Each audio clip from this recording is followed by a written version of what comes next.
Monsieur Isaac Tchakwi, bonjour. Bonjour. Le jeudi 27 avril, le Togo a 57 ans. Quelle réaction cela vous suscite? Il est clair que les ambitions que nourrissaient les pères de l'indépendance pour notre pays ne sont pas encore réalisées. Notamment construire une nation fraternelle pierre à pierre du nord au sud et faire du Togo l'or de l'humanité, c'est-à-dire un pays où la prospérité serait partagée équitablement par toutes les filles et fils du Togo. Notre histoire politique, notre histoire tout court a été mouvementée. Et c'est un euphémisme de le dire, mais ne regardons plus le rétroviseur et évaluons ce qu'il reste à faire, c'est-à-dire construire un corps politique et social qui traduit une volonté de vivre ensemble avec nos différences, en pensant nos blessures, et qui traduit une capacité à assumer collectivement un destin, à construire une nation et, in fine, bâtir et développer notre pays. Ne plus regarder dans le rétroviseur ne signifie pas qu'il ne faut pas quand même faire un bilan sur les 57 ans à l'Union des forces de changement. Quel bilan faites-vous au plan social? Nos populations ne sont pas heureuses, c'est clair. La vie est difficile pour nombre de nos concitoyens. Mais ne déclinons pas continuellement ce qui ne va pas au point de faire désespérer les populations. Ce qu'il faut, c'est être désormais en capacité de faire des propositions et d'apporter des solutions concrètes. En clair, c'est qu'il faut substituer à la politique de contestation et d'opposition systématique une politique d'élaboration, de compromis et de négociation. Au plan économique, quel regard portez-vous? Je pense que à partir de 2010,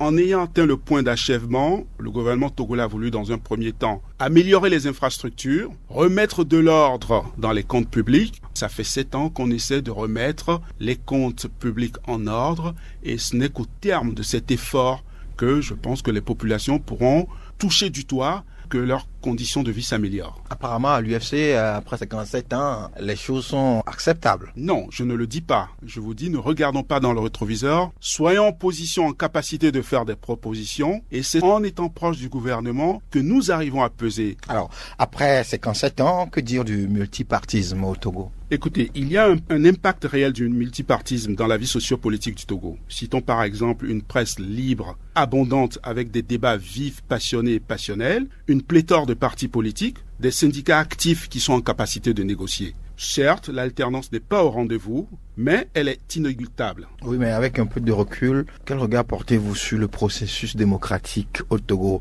Vous avez cité beaucoup d'éléments tout à l'heure sur le multipartisme. Est-ce que ça suffit pour dire que le Togo est en démocratie? Non, mais on ne peut pas non plus dire que le Togo d'aujourd'hui est le Togo de Gnassingbé Yadema. Est-ce que le processus est en bonne voie? Je pense que le processus est en bonne voie. C'est pour ça que je vous affirme, je prends le pari, au risque peut-être de me faire taxer par certains d'optimistes béats, que ceux qui sont en responsabilité aujourd'hui savent pertinemment, aussi bien que 1 + 1 font 2, que l'alternance doit se faire. L'absence de véritable alternance depuis 50 ans n'a-t-elle pas eu des incidences sur le vivre ensemble des Togolais, puisque vous venez de toucher la question? L'enjeu, en effet, c'est de construire une nation où tous les fils de ce pays s'acceptent et s'accordent pour vivre ensemble, dans leurs différences, en se tolérant.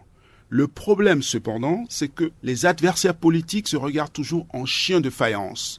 Et comment voulez-vous que si on reste sur des positions tranchées ou des positions qui semblent irréductibles, irréconciliables, que nous puissions arriver à construire une société démocratique? Nous avons entamé une démarche à l'Union des forces de changement en signant avec le parti au pouvoir un accord de gouvernement dont l'esprit et la lettre est de réaliser une alternance pacifique et négociée. Vous savez, quand on est dans des postures dans la rue, faire des propositions est difficile, alors que la solution serait d'apprendre à négocier en sachant qu'on ne perd pas son identité. Et nous, ce que nous préconisons, c'est la voie de la négociation. Et c'est celle-là que nous avons en participant au gouvernement, en ayant une position de vigilance et en rappelant à nos partenaires que gouverner, c'est être au service des concitoyens. Oui, quand vous parlez de signature d'accord, de quel accord parlez-vous? De celui de 2010? L'accord que nous avons signé avec le gouvernement du 26 mai 2010, qui est un accord qui vise à